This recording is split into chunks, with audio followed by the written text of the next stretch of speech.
Why don't you find a place and set aside a time where you meet with God? Tell Him what's on your heart. Read His Word and listen to His voice.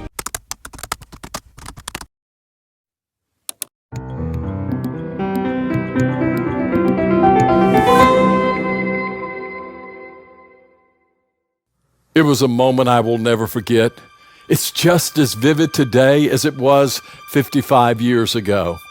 My lips trembled as that beautiful girl walked down the aisle of a Christian church. Within a few minutes, we began an adventure of love and life together. I loved that girl as I made a commitment to cherish and care for her as long as we lived. However, the love that I have for her today is so much deeper, so much richer, because we've walked together in many situations and faced many different circumstances. Our love has grown immensely. The same is true with God. The more that you get to know Him, the more that you love Him. As we walk with Him in the valleys as well as on the mountaintops, our love intensifies for Him. But it takes time to get to know Him. The Apostle Paul wrote that the deep longing of his heart was that he might know Christ in the power of His resurrection and the fellowship of His sufferings, and become conformed to His image through His death. Paul wanted to get to know Christ on the mountaintops and in the valleys. He wanted to walk with Christ through the tough times as well as the good times, because he knew that his relationship with Christ would only grow in the garden of such long-term intimacy. But on a practical level, how do we really get to know God? How do we experience His love and care? God is Spirit.